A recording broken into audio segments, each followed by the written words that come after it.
Good afternoon, and welcome to this week's episode of Techy Tuesday. Today, I'm going to show you about a few features in Gmail that you may not know about. We'll continue on in our series of Google products and Google things that can help us out in our day-to-day lives.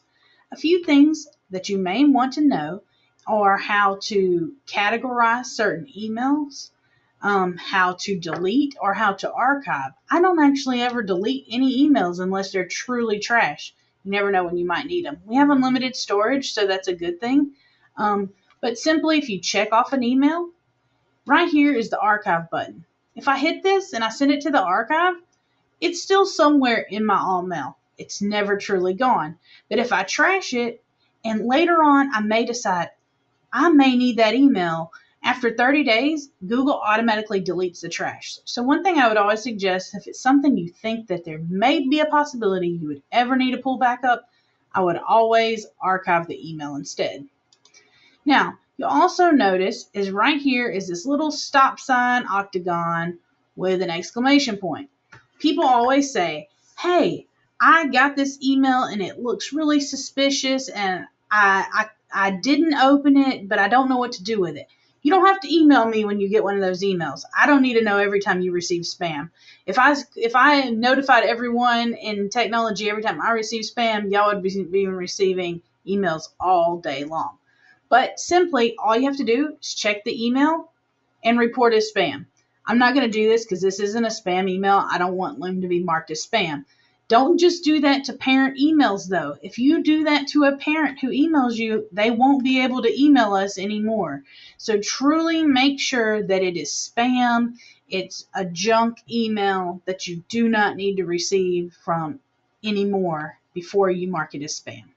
Then we have our trash. We have it as marked as red, so I can do that with this one without actually opening it. I can mark it as red. I can snooze notifications from someone. I can add it to a task if it's something I need to do later. And then I can move it to. Now, these are things that you may want to look into if you have labels set up. So I don't have any labels set up on this account.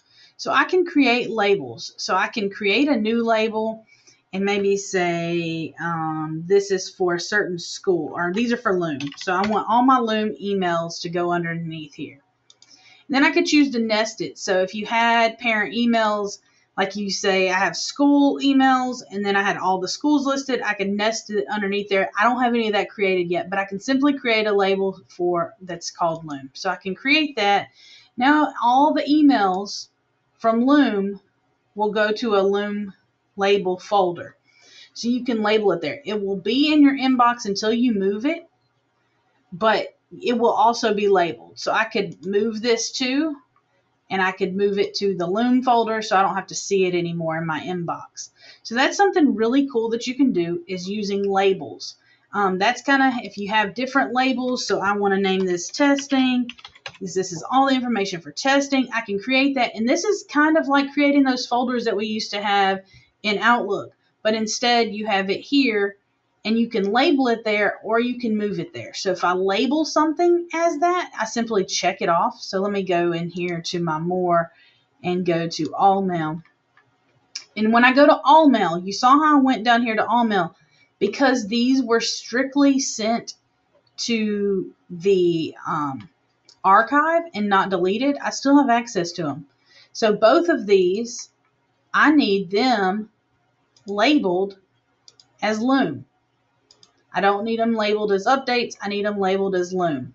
So when I do that, now you see they're both labeled. Now I can move them, move to inbox, or I can go here. I can mark as red, mark as important. And these are kind of things that you can do. So what I do when I think something's important, I always add a star. That makes me know that I need to go back to it later. It also puts it over here in your starred folder. So I know that I can look at those again later. These are just a few things I wanted to share this week. Next week, we'll go more in depth about read receipts and setting up canned messages in Gmail. I hope you enjoyed this video on email features. Thanks and have a great day.